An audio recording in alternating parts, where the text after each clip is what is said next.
Hare Krishna. We will try to understand about creation. In the spiritual world, beyond the material universe, the Supreme Personality of Godhead, Krishna, he resides in Krishna Loka, Goloka Vrindavan. This is the highest and most intimate realm of spiritual existence. And then from Krishna, the first expansion comes Sri Balram. He is not a transformation but an expansion. It is called Vaibhava Prakasha, meaning the same Lord manifests in a different role and a different mood. And from Balram, the four Chaturvyuhas, the fourfold expansions they appear: Vasudeva, Sankarshana, Pradyumna and Aniruddha. These expansions, they play important role in both the spiritual and material realms of creation, like that. Now from Sankarshan, who is another expansion, it comes is Mahasankarshan, who is active in Vaikunta, the broader spiritual world outside of Goloka, we can say. And from Mahasankarshan comes Karanodakshaya Vishnu, and also known as Mahavishnu. He is the form of Lord responsible for the creation of material universes. Now from the Bhagavatam 5th chapter of 3rd canto, we find a very important description how the material energy, Prakriti, is said to be in a dormant or a sleeping stage. At that time, only the Lord exists as the seer, Drishta. The word Drishya, the seen, has not yet manifested. So because the Lord has not glanced at material nature, there is no manifestation, no cosmos, no universe, nothing. Now this clearly shows that creation happens through the Lord's glance. So when he looks towards the material nature, then material nature becomes activated. So when he withdraws his glance, the universe dissolves and returns to an unmanifested state, which is called Avyakta. Now this concept, which is parallel to the modern quantum physics also, where we see that the consciousness of the observer, it influences the reality. So this we can see in quantum physics also. In quantum mechanics, the presence of a conscious observer affects the outcome of certain events on a subatomic level. And similarly, the Bhagavatam also explains that when the Lord glances, then creation begins. When he withdraws his glance, the creation ends. So the Lord's glance is not ordinary. It is a personified, powerful and carrier of all ingredients of creation, like that. Now this is explained like Prabhupada, he uses a poetic metaphor in explaining this. He says, Lord, although complete in himself, feels sometimes lacking when the conditioned souls are not given a chance to reform. He feels like a husband separated from his wife, not in a mundane sense but in a poetic analogy. He says that the purpose of creation is the mercy. The Lord does not create the world for himself, as he is eternally engaged in blissful pastimes. He creates the material world out of compassion. He gives the conditioned souls another chance to return to him, because the souls are dormant, lying in a forgetfulness, and the material creation is an opportunity for them to revive spiritual consciousness. So this is the purpose of the creation. So when Mahavishnu, he glances over Prakriti, so universes are born. But there is a very subtle point made in Brahma Samhita also, because the Lord never touches the material world, material nature directly. He remains untouched by impurity. So instead, his glance becomes personified as Lord Shiva, Shambhu, who interacts with this material nature, Maya Shakti, which symbolizes Shiva and Shakti. So the Shivalinga and Yoni represents this divine interaction, not in a vulgar sense but in a sacred symbol of creation. Now Shambhu, Shiva acts as a transformer, activating creation through the agency of Maya, that is material energy, right. So this makes Shiva a bridge between spiritual transcendence and material interaction. Although he remains pure, he is pure and not bound by the energy of this material nature. So we understand that first step is that how Lord Krishna expands as Balram, then to Mahasankarshan, then to Mahavishnu, who is also called Karandaksha Vishnu. Second is this Mahavishnu glances over the dormant material energy. This glance activates Prakriti. Now this glance becomes Shambhu, Shiva, who interacts with Maya Shakti to begin creation. So the universe manifests. Jiva souls who are dormant are given another chance to return to Godhead. So when the Lord withdraws this glance, the universe dissolves and becomes unmanifested. So which is called Avyakta again.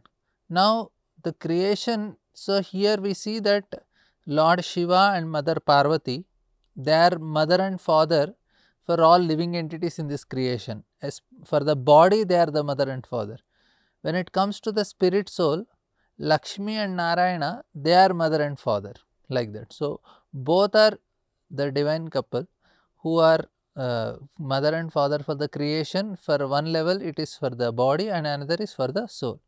Now the creation is not mechanical, it is a result of Lord's will and compassion. The Lord remains transcendental, untouched by matter. Yet out of kindness he sets into motion the material universe, hoping to reawaken sleeping souls. Just as loving father, he creates opportunity for a lost child to return home. The Lord creates the cosmos as a school of experience for us to reclaim our spiritual identity. So it is said Anugrahaya Bhaktanam. So the Lord created out of compassion for all living beings. So this is the Lord as he is the primary cause of creation, that is called Nimitta Karana. So Krishna is described as Nimitta Karana, the original cause of all causes. Yet paradoxically he remains completely uninvolved in mechanism of creation. He does not physically build or interact with matter. His only action is a single divine glance over material nature, Prakriti. This glance contains within it the conscious will, living entities, time. So and then the potency, virya. So four things are there: the will of the Lord, conscious will of the Lord, then the jivas who enter into it, and then the kala, and also the energy for all these things. So first Lord wills, then he glances. So in that glance, the will of the Lord is also, the glance is also will of the Lord, then the living entity enters, time factor enters, and then the potency, that is called virya, the semen, like energy of the Lord. So this all enters into it. So he is otherwise said to be in yoga nidra. So Lord is just in yoga nidra, a transcendental slumber, not out of laziness, but because nothing material touches him. Even in this sleep, he is fully conscious and engaged in his spiritual pastimes in his eternal abode, like that. Now, although the Lord remains aloof, his glance carries tremendous energy and serves multiple functions. First is activates material nature, which is Maya. It injects the jivas, the souls, into the womb of material nature and sets time into motion, and then the disturbs the equilibrium of three modes of material nature. So this is how it happens. So Bhagavad Gita, we remember in the 14th chapter 3rd shloka, it says Mama yonir mahad brahma tasmin garbham dadamyaham. He says that this material nature in the womb, I place the living entities. From that the creation takes place. So this material nature is like a passive womb, and the Lord's glance is like a seed or virya, the activating force that initiates life, right. Now before activated by Lord's glance, material energy exists in an unmanifested form, known by various Sanskrit terms, each highlighting a different aspect. One is called Avyakta, it is unmanifested, invisible, beyond perception. So this is one understand. Then it is also called Pradhana, the latent potential of material nature before transformation, and it also called Prakriti, which is nature in its primordial form, the source of material ingredients, like that. So in this dormant state nothing happens. So these three guna, sattva, rajas, tama are in a perfect equilibrium. It is silent, still, undisturbed, but the moment the Lord glances, this balance is disturbed and cosmic activity begins. So, what we saw is Pradhan, Prakriti and Avyakta. It is a very equilibrium state, and as soon as Lord glance, immediately the balance disturbs. So, then comes, so the glance as Shambhu Shiva, as we discussed. So, the Lord glance does not touch matter directly. Instead, his glance takes a form, Shambhu or Sadashiva, who then interacts with Maya, the material energy personified as Durga Devi. So, this interaction is poetically represented as this Shivalinga. The glance is Virya potency seed and Durga Devi is Yoni, the womb of material energy. So, that is why this form comes. So, this union gives rise to all forms of matter and life. So, this divine interaction is not mundane sexuality, but a symbol of spiritual principle. Purusha is conscious uniting with Prakriti, which is nature, to manifest the cosmos, like that. So, the Big Bang and Vedic cosmology we can understand in this way. When scientists, which they call as Big Bang, a sudden energetic manifestation of space, time and matter, is in Vedic terms is the moment the Lord glanced at Pradhana. So, it is said that just the Lord looks and boom, there is a big bang that takes place. This is a metaphor, this is actually very powerful metaphor. The Lord is Viryavan, that means he is full of vitality or creative potency. So, his glance actually causes Prakriti to explode into multiplicity, galaxies, planets and all the living beings, everything. So, the modern scientific notion of an energetic organ is not opposite to Vedic cosmology, rather it is a practical understanding of spiritually initiated process we can call. Now, the glance of the Lord personified as Shambhu is also called Kala, Kala Purusha, eternal time. In Bhagavatam 3rd canto 10th chapter 11th shloka, this is stated, time is the primeval source of the interactions of three modes of nature. It is unchangeable and limitless. It works as an instrument of the Supreme Personality of Godhead for his pastimes in this material creation, and this is the time disturbs the balance of guna. So, when the Lord glances, we discuss there is his will is there, jiva is there, time is there, virya is there. So, in that the third factor, the time, which disturbs the gunas. So, first Lord is willing. What is the will of Lord? Anugrahaya bhaktanam. He want to show compassion to the living entities, give them an opportunity. And then the living entities, we will discuss elaborately on the living entities, what all things that are constitute of a living entity. And the third thing is time. Time is actually what causes the imbalance, and virya we discussed how that is the energy, that Shambhu, which is the potency, right. So, the time disturbs the balance of gunas. So, time initiates cause and effect, karma, and the this is the time is not separate from the Lord. It is his glance, his will and his instrument also, we can say. So, the Lord never acts directly in material creation, but orchestrates everything through time.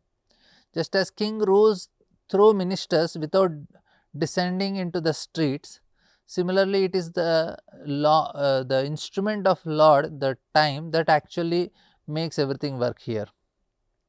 Now, why does Lord go through all this trouble? Not because he needs the world, but because we, the conditioned souls, are sleeping in forgetfulness. So, he creates the universe to give us a chance to try, to fail, to learn and finally turn back to him. So, the Lord wants to give us both the chance to enjoy and to become frustrated, so that we strive for liberation and return to him through devotion. So, this is the deeper meaning of time, karma and creation. So, they are not punishments, but instrument of reformation, governed by divine compassion. That is how we understand. So, we will try to discuss this. The first stage is Yoga Nidra. So, where the Lord is blissfully, he is sleeping he is in a transcendental sleep, engaged in spiritual pastimes. Then we see that there is dormant Prakriti, which is also called Pradhana or Avyakta. So, this material nature is unmanifested, modes are completely balanced. Then comes the divine glance of the Lord, which is Virya, or which consists of time, his will and jivas, everything. So, the Lord glances over Prakriti, activating creation. So, the Lord glance becomes Shiva. So, his glance becomes a person who interacts with Maya, right. So, then the union with Maya, and that is Durga Devi. So, the creation begins to symbolic union. So, then there is Kala Purusha, the time factor. So, time begins, it disturbs the gunas balance, and the jivas enter the creation, the souls enter the cosmic with past karmas actually. And then there is evolution of cosmos, then there is planets, species, birth, death and karma unfolds everything. It is an opportunity for liberation, the soul's journey towards self realization and return to Godhead. So, we understand that the entire process is not just philosophy, it is meant for deep meditation while chanting the Hare Krishna Mahamantra. One can visualize the stillness of unmanifested Prakriti, the compassionate glance of the Lord, the spark of time and the dance of the gunas, the souls entering into this world as a journey back home. That means Hare Krishna means, oh energy of the Lord, oh Supreme Lord Krishna, please engage me in your loving service. So, this is the ultimate purpose of creation, not to remain bound, but to awaken, arise and return to the spiritual world. Thank you very much. Hare Krishna.